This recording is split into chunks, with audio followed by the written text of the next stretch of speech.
Welcome to Film Detour, a podcast where two longtime film buddies take you down and around the back alleys and side streets of cinema. With the occasional left-hand turn. I'm John Napick. And I'm Bob Mueller. So let's go. John, you ready? I'm ready. Let's hit it. Okay, today's episode. Alice Doesn't Live Here Anymore.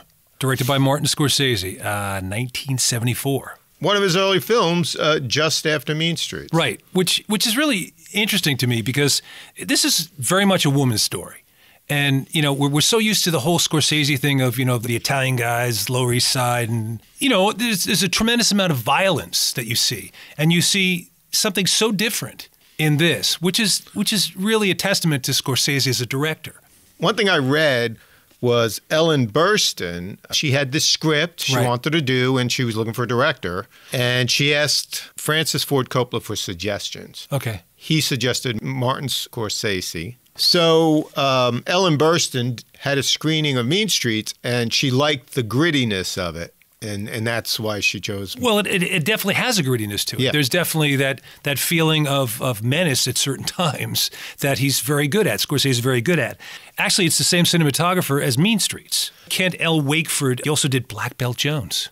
You can see that. There's a lot of that handheld look to Absolutely. it. Not documentary-like, because it's lit, but there's some nice camera work, too, Absolutely. as we'll get into. Yeah. But you're right. So the screenplay, written by Robert Getchell. Right. And he was nominated for Academy Award for Best Original Screenplay. He also did Bound for Glory, the Woody Guthrie story, and he also did Sweet Dreams, the Patsy Cline story. He wrote both of those. Interesting. Mm-hmm. Funny enough, that year he lost to Robert Towne for Chinatown. Well, you know what? Tough noogies. No. How do you beat that? You know, terrible luck. You put examples of screenplays, always you see it's Chinatown or it's Casablanca, you know, Yeah. So, you know, what are you going to do? So Marty, this is his fourth film. So starting with Who's That Knocking on My Door? Then Boxcar Bertha. Mean Streets. And then this a couple of documentaries he did in between. Italian American, which is basically him and his parents in the apartment. Sitting in the apartment that he grew up in. It's great. And now you would think it couldn't be riveting or interesting, but it's fascinating. Yeah. And then American Boy, which is about his friend Stephen Prince, who was the road manager for Neil Diamond, and he has all these really insane stories, things he went through, near-death experiences, etc. And he's recognizable outside of the documentary because he was in Taxi Driver. He's the guy who sells the guns to Travis Bickle. Martin Scorsese was a known quantity. He was nominated for Best Director BAFTA Award, but funny enough, he lost to Stanley Kubrick for Barry Lyndon. That bastard. But think about it. You're like coming out of the gate as a new director. You're up there with Stanley Kubrick. Yeah, not too bad. That's not not too bad. Yeah. The interesting thing about the production, John, now you're talking about the production, is this was produced by David Susskind. David Susskind is a real personality, and he did a lot of television stuff. That's how we know him, right? Growing up, he had the David Susskind show. He had the crazy David Susskind show with, you know, all kinds of weird people come on. I remember watching it one night with a friend of mine, some cross-dressers sitting there. It was basically an interview show in New York. But weird subject matter. I guess it was across the country, but... But what he did was, with his partner, Audrey Maas, who produced this as well, he did Requiem for a Heavyweight. He did Death of a Salesman with Lee J. Cobb. He did The Glass Menagerie with Katharine Hepburn and Sam Waterston, Michael Moriarty. So this really struck me watching it again recently that this was a high-profile production. And they're pulling this guy in who did Mean Streets to do this big deal movie. Yeah, no, it was a real studio movie. You know, and Ellen Burstyn, fresh off The Exorcist, but she was coming off a hot streak. Like she was like 1971, Last Picture Show, 72, King of Marvin Gardens. Right. Then The Exorcist. I'm not sure it was before or after this, but the same year is this, Harry and Tonto. She did a lot of television, too. She did television. Just for early backup, she started in craft television theater in 1958, John. Right. She did Dr. Kildare, Ben Casey, The Many Loves of Dobie Gillis. The Time Tunnel. The Time Tunnel, one of my favorite shows, and I have to just kudos, you got the Dobie Gillis name right.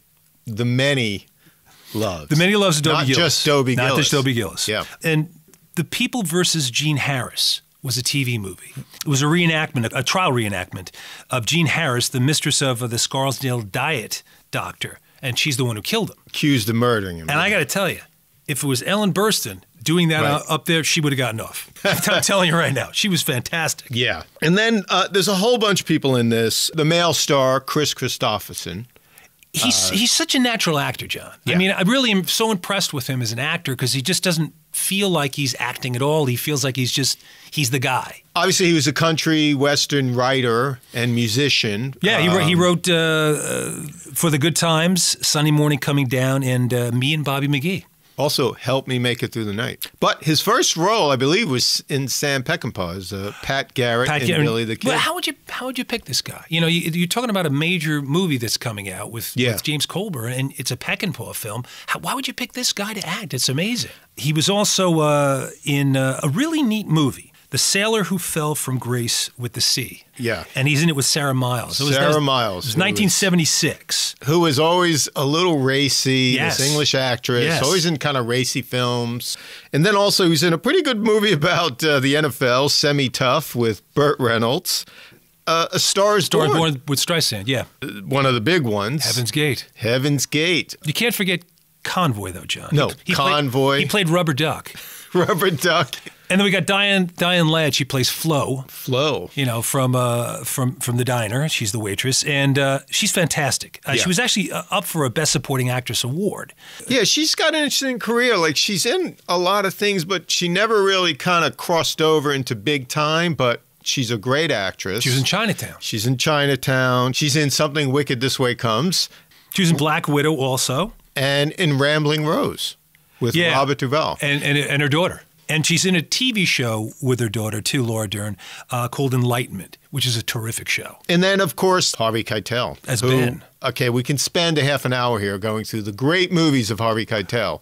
He started out in Hogan's Heroes, 1966. Had a small role.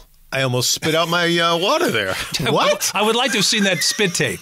And he was on the soap opera Dark Shadows, also in 1966. Brewster McCloud. He's in that Altman film.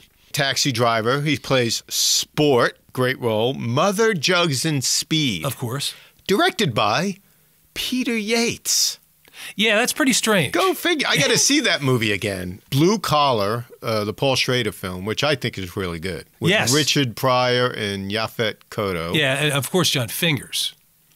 Fingers. Oh, my God. James Toback, right? Yes, indeed. Actually, a really cool film he's in, the Ridley Scott film, The Duelists. Last Temptation of Christ. Bad Lieutenant. And The Piano, where he can't take his clothes off enough in both movies. And then, of course, the young Miss Jodie Foster. She's great in this. Yeah. Audrey. She did a whole bunch of TV. Courtship of Eddie's Father. Right.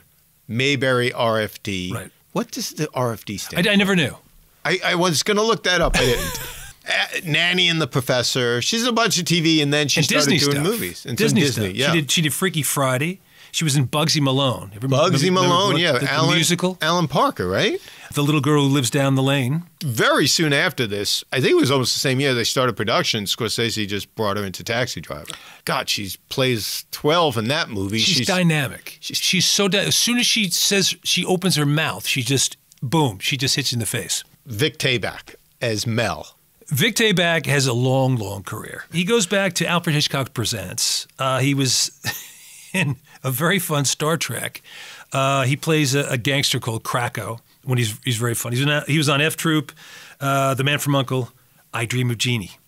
I just want to throw one last thing in for he's actually a star of the movie. He's a kid. Yes. And his name is Alfred Lutter, and he plays Tommy in the movie. Yeah. He was in Love and Death, the Woody Allen movie, and he was also in The Bad News Bears. There's a theme throughout the whole movie, and it begins really with the opening credits. Right. And you're watching, and you're thinking, these are some old-style movie credits. Right, with the song as well. It's an old song, You'll Never Know, Alice Faye singing. Exactly. The aspect ratio is square, like a 35 aspect Very good point, ratio John. of the Yes. old movies. Mm-hmm. Right. And then, the credits come up. It's kind of in that I Love Lucy style. Sure. That kind of script. And it cuts to this Hollywood set of it looks like Kansas and the Wizard of Oz almost. It's exactly. The interesting thing about the lighting is I saw this big exhibition at the Museum of the Moving Image in Astoria, and one of the influences was the burning of Atlanta scene in Gone with the Wind. Because you could see in this, there's a beautiful like red kind of light. It's almost like the sun's going down and everything's turning red. Yeah. But it's clearly a set, so it's kind of oversaturated. Right. So and it starts, so clearly we're in this old Hollywood kind of feeling movie, and it's this little girl who's Alice. It's the young Alice. Right. And we just kind of get the sense that she's this lonely girl on this kind of farm. She talks to herself. And that's throughout the movie too. And we get this sense, you know, that we are watching this old-fashioned movie, and we have Alice Faye singing from the credits on, and all of a sudden, little Alice says, in somewhat of an adult-sounding voice, she says, "I can sing better than Alice Faye." And we are now taken out of, you know, the Scorsese homage, and we're going, well, wait a second, what's that? And where are we going with this? This is certainly not going to be some sort of wonderful MGM musical. And what's really cool, though, is when you cut to the house, you see in the window, like the old Hollywood style, the shadow, the silhouettes of the parents behind the shade. It's just nice little touches. And you know right away this guy has studied Hollywood. Oh my Martin God. Scorsese, you know. And then the way the scene ends is pretty funny with her. Like you said, she kind of breaks out of character because everything's this old-fashioned feel, and her dialogue is suddenly very randy. Right. And very modern sounding. Yeah. You wouldn't see a kid from the 40s even attempting to say that. Right. And what does she say? "I can sing better than Alice Faye. To Christ I can. You wait and see. And if anybody doesn't like it, they can blow it out their ass." And then suddenly, in a very Scorsesean way, there's a big screech on the soundtrack. Yes. The thing kind of just zooms back. It's almost like the TV's going off. And we jump forward 27 years to the present day Alice. Yeah. And it's a really great opening. It has this high dolly shot that's just moving in and dollying in along the neighborhood. Socorro, Mexico, the title says. There you go. And we have Mott the Hoople come in. Yeah. Which is a great piece to use for the opening. Ian Hunter says it's a mighty long way down the dusty trail as it moves in toward the house, and there's just dust coming up all over the place. So it's a nice cut. It's a nice feeling. You get a sense of you're thrust into the modern day. And then it zooms in on the window, and through the window you see Alice sewing on a sewing machine. A real housewife type thing to be kind doing. of like the American dream. Right. It's like, and that's kind of the theme, like Alice's idea of what the American dream is, what her life should be. So she's singing at the sewing machine, but you can't hear it. Right. All you can hear is all the way from Memphis. All the way from Memphis. It cuts to the kid, her kid, obviously, laying there with speakers on either side of his head, just blasting it as loud as he can. Poor man's headphones. That's how kids used to listen. You'd be on the floor, you'd have the speakers on either side of you. And I love the cut to the bedroom, and you see this man in bed. You don't see his face. No, you see his head. You just see his legs. He's just on a the body bed. with legs and boots on the bed. And that's it. Like this whole family set up in 3 shots, basically. You know, like mom at the sewing machine, the kid listening to rock and roll, and the father's like hiding away in the bedroom. Just reading through a magazine, waiting for dinner. So right away, we also establish that Alice is this person that talks to herself a lot. It's almost like she's got to lead this life in her head. Like her husband doesn't talk to her. She talks to the kid. He's got like snappy responses back at her. It's just blasting the music to be a ball breaker.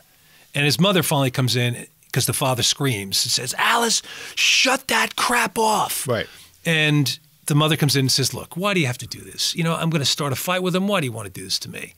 So she just picks the kid up and says, let's go get dinner. And she knocks him over on purpose. She trips him backwards. Right. And this gives an idea of kind of the wisest relationship these two people have. Yeah, you can see she's kind of the peacekeeper in between. Right.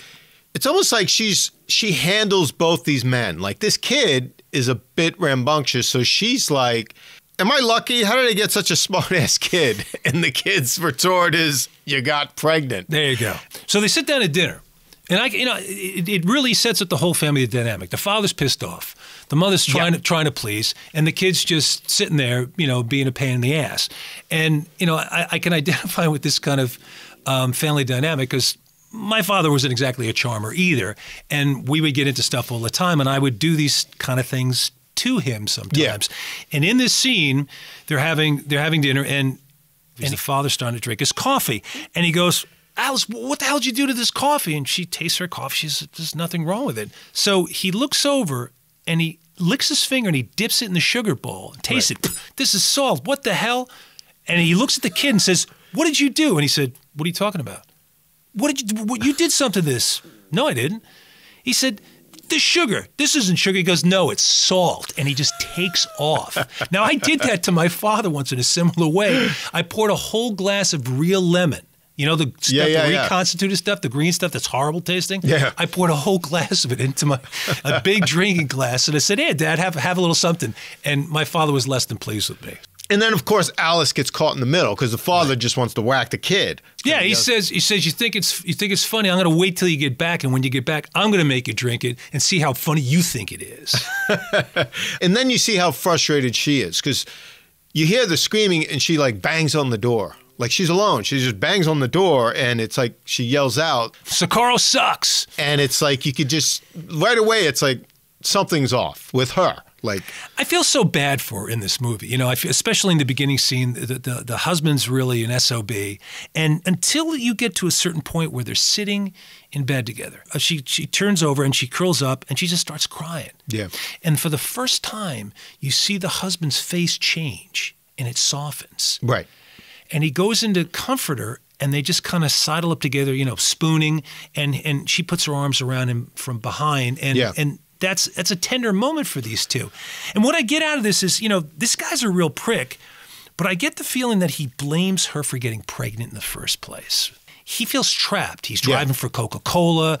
He's got a wise-ass kid. You know, how did I get into this? You know, she got pregnant. That's what I feel. They're in bed. They're not talking. He doesn't have the words to cross this bridge in a way. They're like separated. Yeah. And he's frustrated, but he's a human being because he still tries to comfort her. Yeah. It's a really interesting terrific touch scene in this movie because normally he would have been the screaming asshole. And that would have been the end of it. But it's a very nice way to end. But once again, though, I attribute that to Scorsese. Now I'm not gonna undersell the script, but just the way Scorsese handles these type of scenes is really impressive, especially in this movie. So then we cut. There's a nice scene of her talking to her friend outside.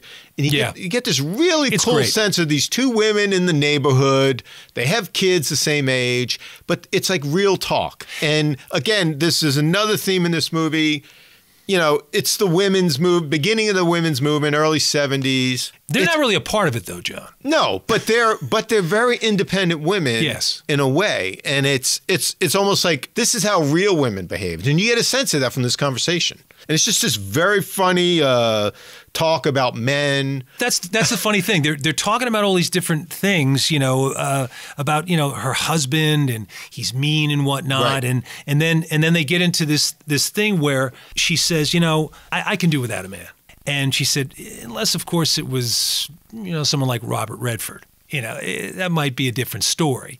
I hear he has big feet. And her friend says, well, what does that mean? And she said, I heard somewhere that that's a sign of something. And her friend goes, oh, my God, I've seen pictures of them. They're huge. So this is a really great scene between these two women who really relate to each other. You feel like they're actually friends, Well, it's like their husbands go away to work. They're at home with the kids. Clearly, they've struck up this friendship as like support. I mean, they're all they've got. Exactly. It's like in this neighborhood. They are the support system. And suddenly we get the phone call. Her husband's dead. Yeah. In a truck accident. He's driving for Coca-Cola. Cut to this shot where the camera moves over at like a high crane shot, and it moves from a train yard to an overpass of people looking down, and then there's the accident down there. Her husband has gone through the windshield. He's all bloody and whatnot, and there's a woman down there where I guess she cut him off or something, and she's telling the cops, and the cops are kicking the Coca-Cola cans off the highway and stuff. It's a really great shot. And so, like, this life of hers is suddenly over, in a sense, because we cut to the funeral. Right. And somehow they talk about work, and she's like, the only job I ever had was singing. So she's never really worked. She was a singer in a previous life, we learned. When she was young. And then we see her singing this really beautiful Richard Rodgers and Lawrence Hart song, Where or When, at the piano. Right. Really gorgeous rendition. She's got a really nice voice. I agree with you. I love the version, but I just feel that she was really trying to work her way through it somehow and figure out what the hell she's going to do to make some money. And then we cut to a lovely scene when they're getting in the car. They're leaving for California. Tommy's talking to his friend through the window, and she's got to say goodbye to this friend of hers. And it's just a really the only friend she has. They're so heartbroken because you just imagine this is the 70s. There's no smartphones. You're not going to Skype. You're not going to see this person again. She's moving like 3 states away or whatever. In fact, Alice says, oh, I'll write, and the woman says, no, you won't. Everybody says they will, but they never do. It's a real scene. It's heartbreaking. It is. And they drive and they leave and they leave them behind. It's very touching. So then we cut to the road, and of course, wise ass Tommy. The first thing he says, as soon as they get in the car and they're driving away, "Are we there yet?" You just want to backhand him. Right. He's just breaking balls. And once again, Scorsese, he just knows how to pick the perfect music. It's Elton John's Daniel. And it's just, you're expecting it to be this kind of warm and loving kind of thing. You know, they're playing games together, they're doing things, they're pointing out things together. No. The music is totally different counterpoint to what's actually going on in the car. They're like just constantly ribbing each other. Yeah. I read something interesting about Scorsese and music. And he said that growing up where he did in Little Italy, he said you hear all this music coming out of all these different apartments, and you'd hear opera coming out of one, you'd hear Benny Goodman coming out of one, you'd hear some rock and roll thing coming out of another one. So you had all this mixture of stuff going on. And he said he remembered seeing this thing where there was a couple of bums, and he was stealing this really drunk guy's shoes, and it was a Fats Domino ballad. And he said, why don't they do this in the movie? So he's bringing his experience. Nobody's better at putting music, popular song, rock and roll, whatever, in a movie than Scorsese. So they're driving to New Mexico. They're driving from New Mexico. They're on the way to California. They're ribbing each other in the car. And then Tommy says, Mom, I'm going to be sick. I'm going to be sick. So she pulls over. All the while you hear Daniel playing in the background. Should be kind of a nice soothing song. And then he says, no, I'm okay. I'm okay. Mom, I'm going to be sick. I'm going to be sick. I thought it was a routine, but he's really sick, I guess. Yeah, he looks like he was really going to be sick. But somehow he says, never mind, we'll get to Monterey faster. Let's just keep going. Yeah. And then what's interesting is they stop in Phoenix, and you're thinking, oh, they're going to rest or whatever, but they have to stop because she needs to get a job to make money to continue on this trip. Which is, if you think about it, it's really pretty insane. Talk about hand to mouth. Yeah, what is this, like the 30s, like the Okies going to California? It's almost that kind of feel. That's a very good point, John, because that's what reminded me all the time while I'm watching the movie. When we get to California, it's going to be better. It's like the Jodes. Yeah, exactly. So they get to Phoenix. They get this motel room. Mm-hmm. She's explaining to Tom she's got to go out and get a job. And suddenly she's all dolled up. So she now has to find a job. She's walking the streets of Phoenix. So she goes into this bar. She meets the manager. She starts breaking down, giving him her sob story. Well, she just walks up to the bar and she just breaks down. So he instantly, I love this, he instantly goes, Marie, who's the bartender, 2 Scotch rocks. This is going to fix everything right now. She sits down and he said, drink these down, and you'll all your troubles will float away. You'll have money in the bank and a faithful husband. So she breaks down and cries, of course. And then he says, well, what can I do for you? And she basically says, she's a singer, and he said, I can't pay for a singer. And then she starts to cry again. So he doesn't know what to do. And he says, I don't even have a piano in here. And then she starts to tell him all the things about her husband just died. And he says, I don't have a piano in here. And she says, I have a son. I don't know how I'm going to raise my little boy. I don't even have a piano in here. So finally he says, look, there's a piano bar down the block. If you want to try out, we'll take a try there. So they go out and leave the bar. But before he leaves the bar, he goes, Marie, to the bartender, don't burn the place down. I love that. So they go down to this other bar where there's a piano. You see all these people sitting around the bar. And then she starts to sing Where, When again, I guess. Right. And it's really nicely shot, though. Yeah. Once again, it's a Scorsese type thing because he does this swirling camera around this oval-shaped bar. Yeah. I like the way it was intercut. She'd be ending a lyric of the song, and then the next word of the song would be the beginning of another old standard. Right. So it's just done this intercutting way there. Marcia Lucas, incidentally, is the film editor. George Lucas's wife, who did American Graffiti and the Star Wars films and whatnot. And it's interesting that Scorsese would kind of join these people together, to kind of insulate him. He's no fool. Let's get the people I know around me so I can have a family unit here as opposed to just a bunch of Hollywood people I don't even know. Well, they were also a little clique in Hollywood in the early 70s. Like Lucas, Coppola, Scorsese. Exactly. They all kind of helped each other out. But wouldn't you? I mean, that would be the smart thing to do. So. But another great thing about that shot is sometimes the camera even goes behind people sitting at the bar. Yes. And you'll see him wipe the screen. Absolutely, it's beautiful. Between them. Yeah. Just a really nice little shot. Yeah, great stuff. Yeah. And he's always a treat to watch. He's so conscious of just let's move the camera. Instead of having a static shot. He's so good at it. Yeah. So now we're in the bar. She's working. It's night. It's busy. She's at the piano. I've got a crush on you. She's singing the Gershwin song.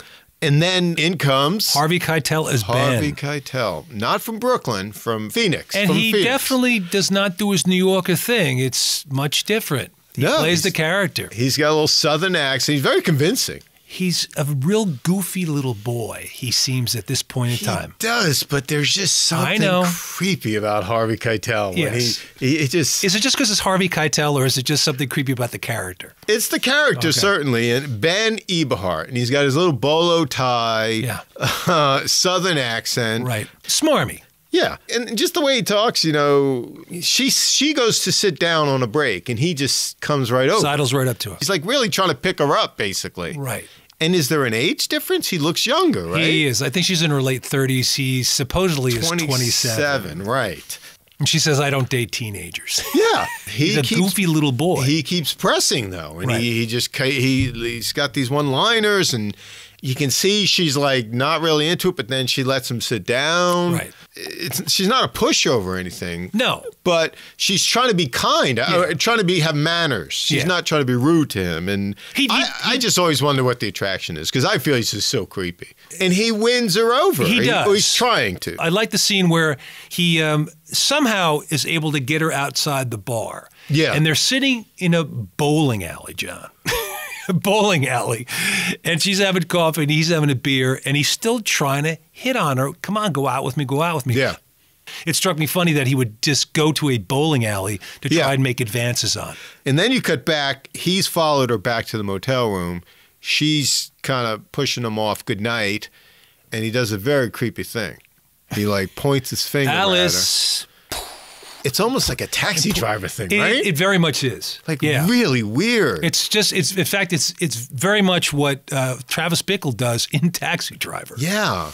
And I guess back in the day, that was a normal thing if you did that. It was kind of like, bang, hey, you're hot, I got you. Or something. I don't know. Whatever. That was just a gesture, but coming from this guy, it's just very ominous.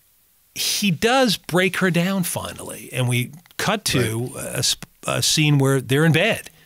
Harvey Keitel rolls over to the side, and he knocks a glass off the lamp table by the side of the bed, and it smashes to the ground. And Alice says, "What was that?" And he goes, "I don't know." And right away, when I watched that happen, I thought, there's something not right with this guy. He knocks a glass off, and it smashes on the floor, and he just has this kind of blank expression. I don't know. This guy worries me. But then there's a scene with Tommy grilling her about this guy, Ben. What should I call him? Uncle Ben? Isn't that what you call those kind of guys? And she takes exception to that. What do you mean those kind of guys? You should really keep your mouth shut unless you know what you're talking about. And he says, well, you've been coming home late for a week. Yeah, for a week. And we find out, we don't realize, wow, she has been going out with this guy and sleeping with him. On a regular basis. What the hell, man? Like, I don't understand that. She's lonely, and he is being nice to her. I guess. Well, yeah. At this point in time, he has been nice to her up to this point. And then there's a knock on the door of the motel room, and she answers, and there's this cute little young woman there, very worried look on her face.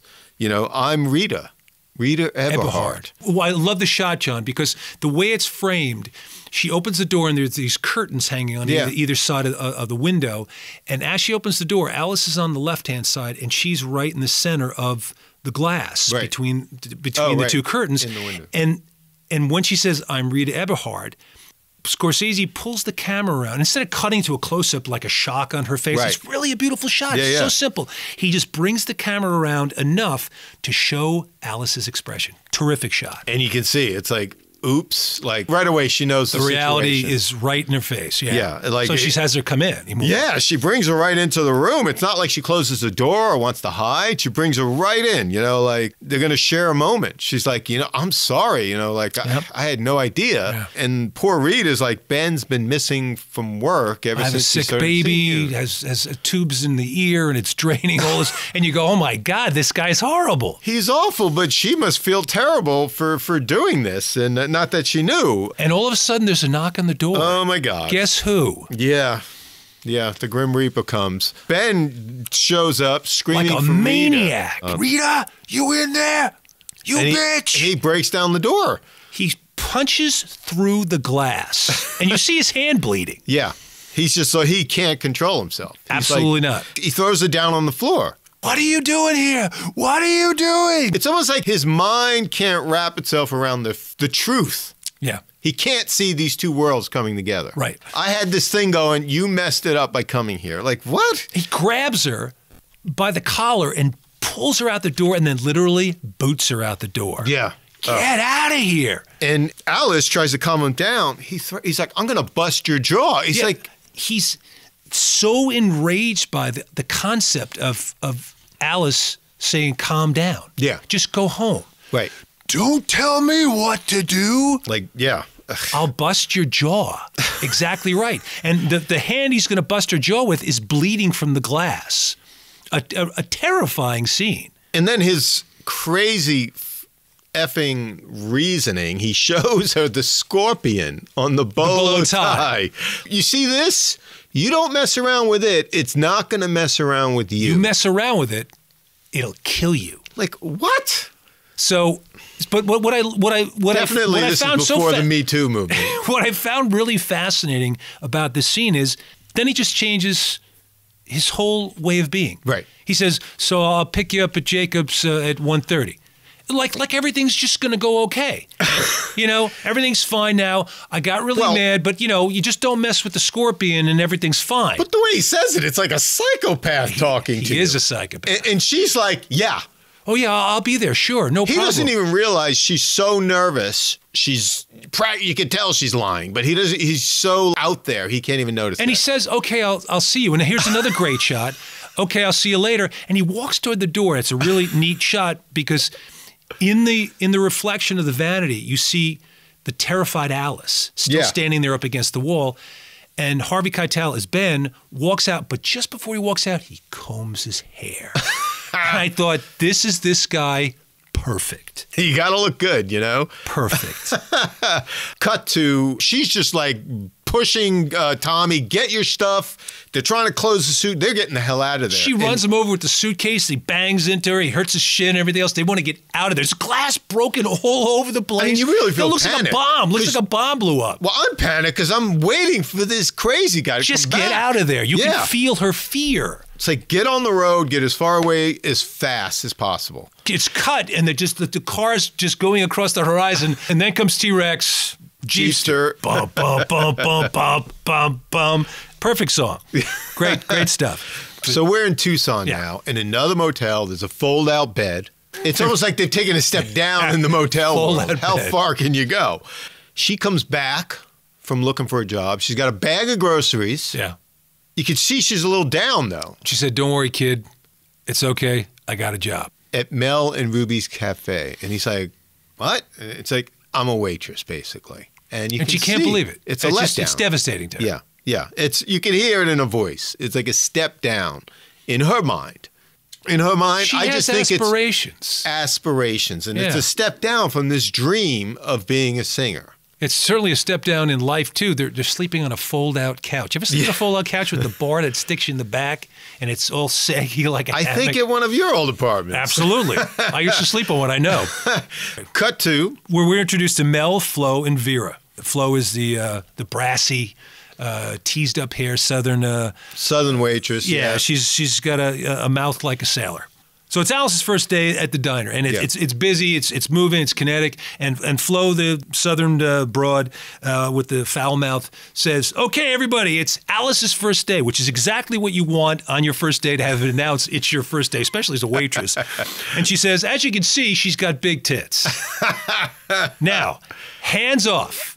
You can look, but you can't touch. You want to do any grab-assing? You grab-ass me." And you see Ellen Burstyn as Alice with her eyes just bulging out. And her little ray of hope is Kris Kristofferson. He turns to her, you can see her expression, and he says, "Easy, big fella, it gets easier." So Alice goes up to Flo, and, she's basically, "Look, keep me out of your jokes." She didn't appreciate the whole thing. But Flo is taken aback. Yeah. She's not a bad person. She's a brassy broad, but she's not a bad person. No. But the thing is that Alice does not need this shit. That's she doesn't basically need what it. she's telling her. Look, do whatever your little song and dances with the fellas, but Right. just keep me out of it. Well, Flo's reaction is, "I would hate to have breakfast with you every morning." So suddenly we're back at the motel. Right. Things are a little better. Maybe This they're making is some the first money. day. She just came. She came back from the first day, and she bought some pizza. She got a couple of sodas. But I was saying, she has a little money now. Yeah. If she, coming. She made and $17 in tips that day. There you go. So she can buy pizza, some drinks, whatever, and she's there with Tommy having dinner. And Tommy starts, giving her shit. Yeah. And says, so how long will we have to be in this hellhole for? Which is, the mother is having a tough enough time. She had her first day as a waitress, and now this kid once again is giving her shit. When are we going to get out of this hellhole? So she takes, in a playful way, just to bust his chops back, she sticks her fingers in her drink, and she spritzes him with her fingertips. Yeah. And it knocks him back. And he said, "Mom, you better knock it off." So she does it again, and again, and again.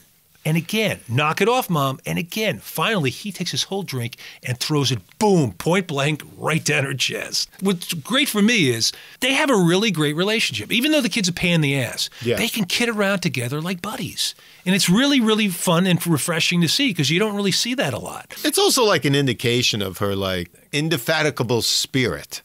She just, no matter how low things get, she still has that little kid in her. Absolutely. Yeah. And they really are able to tap into that little, it's like older sister and little brother or something. Yeah. They could just mess around. So suddenly we're in this alley. We see Tommy and this girl, Audrey, coming out of a door that says music lessons. It just screams out, it says, "This is Jodie Foster." Yeah. No, it's a young Jodie Foster. Yeah. They have their little guitar cases. And she's a sassy little wise ass herself. Well, she's the daughter of a prostitute. She even says it. Yeah. It's like my mother turns tricks. And then you're looking at this scene. It's like a back alley in the downtown, I guess. There's winos down the street. How do these kids survive? I don't know. And how does this little girl? You grew up in the Bronx, John. Did you grow up in an easy neighborhood? Not in the back alley and my mom didn't turn tricks. It's like I wasn't inferring that. Yeah, thanks, Bob. There are things are tough in all kinds of different places. But think about the men that must go through this girl's life. It's just such a crazy but she's scenario. She's a tough little broad at 14. And you can see they're now buddies. But if you're Tommy, you want to be this girl's buddy because she's got the balls and she's going to move this down the pike somewhere and things are going to get done. We're going to do things. She's street smart. I'm not going to be sitting in my motel room anymore. There's a scene in the diner. It's busy, and one of the waitresses, Vera, is gone, and nobody can find her. And Mel keeps saying, "Flo, where's Vera? Flo, where's Vera? Flo, where's Vera?" And she doesn't answer him. Finally, after hearing for the 15th time, she says, "She went to shit and the hogs ate her." Alice just kind of breaks up. She puts her face to the wall and she almost looks like she's crying. So Flo comes up and says, "I'm really sorry. I didn't mean to make you cry." And she just howls with laughter. Right. She looks like she's crying. She turns around. We see it's laughter. And Flo says, "You like that?" And she says, "Oh my God, I hate it. That you have a worse mouth than my son." And this is where their friendship connects. But it's like a breakthrough for Alice in a way. Because she really looks at this person as a human being, and she doesn't look at her as she's some sort of adversary or something. Right. They really connect as friends right there. And funny enough, there's a nice little cut after that where you see Flo and Alice. It's a great scene. Sitting on these lawn chairs. It's basically just a one shot. It's one shot. They're behind the diner in some alley. Again, an alley. It's like a little wider. But at first you don't see it's the alley. You just see them sunning, and it's a nice close-up shot of them in profile. And the whole thing takes place pretty much in their profile, and they're just talking about stuff. It's just two gals having a break. And Flo gives her a little tip. Let me give you a little tip, honey. Undo the top button of your blouse there. If you bend over, you'll get more tips. Yeah. So they're sitting back there, and they're taking a break, like you said, and they're just getting a tan, and they're just talking. And Alice says at one point, you really need someone to talk to. And Flo nods. And that's what Alice really needed, desperately. You can see she's starting to build a life for herself. Absolutely. So David, he eventually invites Alice back to the house on Sunday, Alice and the kid. And he's teaching Tommy some guitar chords. He's doing the Hank Williams tune, and she's inside cleaning up and the dishes and stuff. And it all works out really nice. And so they go home. And as they're driving home, Tommy's asleep in the back. And through the back windshield of the pickup truck, Alice lights a cigarette in her mouth and then passes it over to Kris Kristofferson, and he puts it in his mouth. And to me, that's a very intimate scene. Yeah. And that says to me that Alice has been broken down, that she sees this as a good guy that she can actually trust. Right. So, for a small one-shot scene, that says so much. And once again, it's Scorsese who puts that stuff together. And it's one of the few, probably only relaxing day it seems like she's had since they moved out of Socorro. Yeah, that's true. So the next scene, funny enough, is they're having a birthday party for Tommy. Right. What's funny is I realize she broke his promise. Like, she told him they were going to be in California for his birthday. Life happens, though, right? Things, you can't get there. You run from a crazy person. You need a job. So here we are at David's. Tommy's dressed up as a little cowboy. Right. That's his birthday present from his mom. And he enjoys it. He's suddenly a kid. He is, but he's a weird kid. Oh, yeah. Because he's pretending that he's some sort of a carnival attraction that you put a quarter in. Right. And he's going to be the quick draw. Right. And he says, put another quarter in the slot. And he keeps doing it to both Alice and David, and they're looking at him like... Well, they're sitting on the couch together, and it's clear. They're like intimate. Cuddled in. Yeah. And Tommy is kind of the one left out. That's the feeling I got. Yeah, that's a definite point, John, because I felt the same way. I actually felt kind of sorry for Tommy because she's lying on the couch and she's like, will you just get out of here? Yeah. But this is his birthday party. Yeah. And she just wants to sidle up against, her man at this point. That was kind of rude of her in a way. Because you do get you see Tommy kind of like feel lonely in a sense. He's left out. Right. And there's a cut. He's not walking around with the cowboy hat and stuff. He's just sitting down with David learning guitar chords. Right. But, this time he doesn't want to learn the guitar chords. He says, my hands are too small. I can't do that. Well, he's trying to learn this difficult A7. Yeah. So he's feeling pain trying to get this chord. But he's being whiny. Of course, he's whiny. He is a whiny kid. And David really doesn't want to take any crap. He says, just do the chord. Stop being a baby about it. Yeah. And then Tommy just says, how about this? I don't do it at all. Yeah. He gets up and walks away.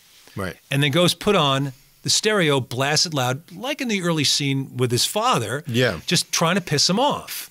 He's blasting T-Rex. David grabs the record, throws it across the room, and smashes it. Across the room. So much for Mark Bolan. And then Tommy gets pissed off, and he says, I don't want your shit-kicking music. And he takes one of the plates that had cake on it, and he smacks Dave in the face. And David gets really pissed. Yeah. He grabs him and whacks him on the ass. Yeah. And the kid goes flying across the room. Now, I have to say that was not enough of a swat to knock you across the room. I mean, it's a shocking scene in a way because you're like, suddenly you see David pushed to his extreme. Well, I think it's a shocking scene to us nowadays because, you and I didn't hit our kids. Back then, kids got smacked on the ass. Yeah, my mother my mother Yes. broke numerous wooden spoons on me. Me too, John. Just one whack. Join the club. I didn't feel abused. It was just the thing. Join the club. But, you know, but David's not his dad, so that was and understandable. suddenly you see Mother Hen, you see Alice suddenly she just what? lays into him. Yeah. Did you hit him? Now, David was a little shit. She didn't see all of that took place. That's not really fair. She was in the kitchen at the time, but I felt for David. Oh, yeah. I wanted to give the kid a smack. Yeah. You know? So how can you be, sort of a surrogate father to some bratty kid? Well, once she gets angry, it's like he's in for a penny, he's in for a pound. He's like, Right. What's he going to say? I mean, maybe he should have just stopped and apologized, but it's an upsetting scene because this relationship suddenly, like you see it dissolves. What's happening? Because just a few scenes before that, it seemed like it was all going so nice. Yeah. And then it's done. She walks out, and that's the end of that. So Tommy is already walking down the street. So she gets him in the car. He's upset, obviously. Yeah. And then he just lays into her. He starts giving her a lot of shit about getting to Monterey. She said, we're going to be there for my birthday. He Right. said, we're going to be there. We're going to be there. And Alice has just had enough. And she says, if you open your mouth one more time, I'm going to nail it shut. So what does the kid do? The wise-ass kid do? He opens his mouth. Not a word comes out of it. He opens his mouth as wide as he can. And his mother said, I'm telling you, I'm going to nail it shut. He takes his fingers and pulls his mouth open even wider to taunt her. So she says, that's it. Get out. She pulls up the side of the road, opens the door, and goes. Now, I can say that there have been times I've wanted to do it with my own kid. You know, you just know that feeling. Your kid's taunting you. You're taunting. Yeah, you kind of feel like you think you're so tough. Let's see how you handle this. Exactly. But it's nighttime, and she drives off. Yes, but she regrets it very shortly afterwards when he's not back at the motel. I was shocked. And I know that feeling as a parent. Well, I have to say, I was shocked that the next cut is she's back at the motel. I'm like, what? I mean, if I did that, I may have driven up the street and stopped, let the kid catch up to you or whatever. I'm like, she actually left him there? But I guess they weren't that far because she went to the motel room to look for him and she's freaking out that he's not there. He's not. Of course she is. Like, so she drives around, she drives around. And then there's a really neat scene where she just pulls off the road. And the camera comes in on the outside of the car through the windshield. You can hear her crying. I mean, sobbing and sobbing. Yeah. But what I thought was really neat was, and I feel like it was done purposefully, is that she's sobbing, but it's all inside the car. Nobody can hear her. Nobody's going to help her. Right. It's all enclosed. She's created this problem, and there's no way to get out of it now. And she doesn't know what to do. And it's almost like everything is just crashing. Absolutely. Her whole life. Absolutely. But there is a funny cut to Tommy at Audrey's drinking Ripple, getting drunk. And then finally she gets a call late at night, right? She goes running to the phone booth because there's no phone. He's here running outside the motel to the phone booth, and he's at the police station. He's at the police station. It seemed like some kind of juvenile court, maybe. You're right. The guy wasn't even in a You're right. He wasn't in a uniform. uniform. And there's Audrey with her mom. Yeah, the prostitute. So there she is picking up the daughter. And Tommy's in a cell. He's like in a room, basically. But he's not in his clothes. His clothes are in a paper bag because he basically threw up all of himself. So they gave him a sweatshirt. Jodie Foster leaves the scene and says, "So long, suckers." What a tough kid. Yeah. So next day, they're over. You see both of them in bed. It's clearly they've overslept, or she has. So she gets to the diner and she breaks down in front of Flo. Right. She's just had it, Everything's just coming to a head here. And there's a really nice shot. Flo takes her to the bathroom, and we do this really beautiful tracking shot from the diner down the alley and into the door of the bathroom where we see the two tiny women. Little bathroom, yeah. And then you have these two women in the bathroom. And Alice is almost inconsolable. She's just crying. She's crying. She's just, she feels so trapped there. She spent all the money that she had saved up to actually get to Monterey on Tommy's, cowboy outfit, and she just feels like a total failure. And this thing with David, she's so angry with David, and she just wanted to be a singer, and she doesn't know if she can sing because she has a little wiggle in her voice. She says, and Flo says, "Honey, ain't going to bullshit you. You better get that wiggle out of your voice, or you better find another. You better find something else to do, which is, great little folksy wisdom from Flo. And then Flo shows this cross that she made. Yeah. And she said, you know what this is made out of? It's made out of safety pins. She says, honey, that's what holds me together. It's a really great scene between the two women. And once again, I have to say about that to Scorsese, A little aside about Scorsese and Ellen Burstyn. I saw in an interview years ago that Ellen Burstyn said to Scorsese right at the beginning of the production, what do you know about women? Yeah. And Scorsese said, nothing, but I'd like to learn. And she said, that's all I had to hear. Right. She did say it was one of the best experiences she had with a director. Is it really? Okay. She did obviously go on to win the Oscar. But she's had this vision, John. She's had this vision, this fantasy of Monterey. Right. Oh, it's going to be better when we get to Monterey. Like I said, the Jodes, get on the truck, Grandpa. It's going to be good in California. But she can't put a finger on what she wants. Right. And in a sense, that's what the whole movie's about. So she has to go into the diner. And who's sitting at the counter? David. Good old David. And he has to... I want to marry David. Okay. I've just learned something new about you. Hey, he's got a ranch and horses and guitars. So she has to deal with him, and she just says to Flo, no, please, you take him. She said, honey, you go out there right now, and you deal with him. Yeah. And David, you think of men back in those days, he's very, compassionate and open. He's like, look, he goes into this whole thing. I want to see you again. I know it's got to be different. He's just trying to fess up to her, And he's being open to her. He's allowing himself to not be this macho male or something. He's like, I think I understand you. I want to try. I want to try. Yeah, I don't think she's ever heard those words out of a man's mouth. I want to try. And he must know he's made mistakes. Obviously, his wife walked off with his kids. Right. He wants to figure this out because, in a sense, for him, it's the last chance. Also, right? He's alone on this farm. So they have this scene they have it out. Yeah. She doesn't want to talk to him, so he walks away. And then finally he just yells to her at the door. Damn it, Alice. I said, please. Yeah. So it suddenly sounds like the Jackie Gleason show. Damn it, Alice. I said, please. He says, damn it, Alice. I said, please. And she looks at him like, oh, yeah. And what's that supposed to be? Well, big deal. So they work it out, across the room with all these people looking on, and then they embrace, they kiss. It's a very... Everyone from the diner, it's like the audience. Yeah. They're all looking to see how this is going to end. And they come in, they embrace, they kiss, and they make up, and everybody claps. Now, I remember Scorsese saying something in an interview about that ending. That is, I think a lot of different critics must have given him shit about it being such a Hollywood-type ending. I like the scene. I like the scene because I feel you needed it at that point in the movie. Scorsese is very hard on his characters. He doesn't really let them off easy.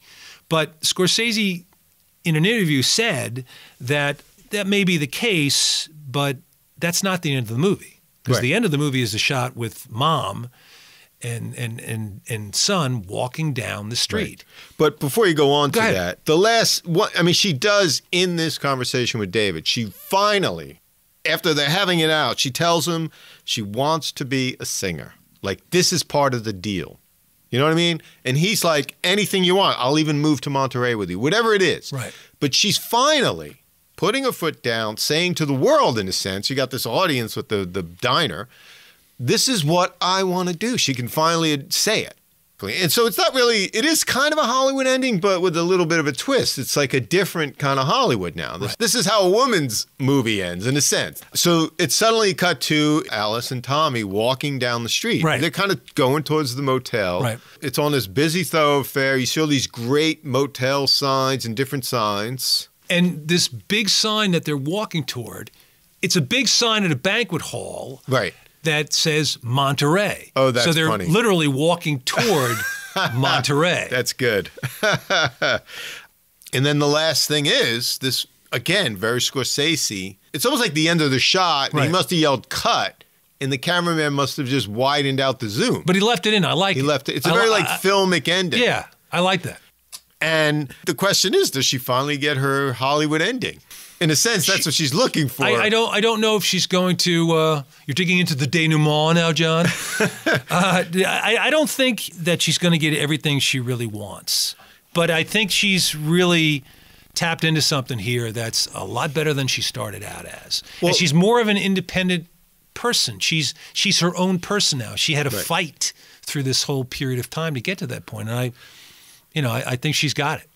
Well, in a sense, that's what growing up is, right? You have this Hollywood or this fantasy of what you want your life to be, but you get happiness through life, through other things, and you never know where it's going to lead you. That's right. I was really impressed, and I've seen this movie several times. Yeah. In fact, the first time I saw this movie was with my mother. We were doing like a movie night thing, every couple of weeks or something, or every Friday or whatever it was. And this was one of the first ones we went to see.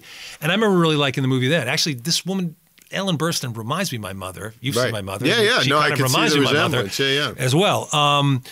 And how my mother would kind of goof around and whatnot and be that way. In fact, my brother told me that I reminded him of the kid being the wise ass and really, I guess, poking stick at the tiger who was my father. I would have never seen the resemblance.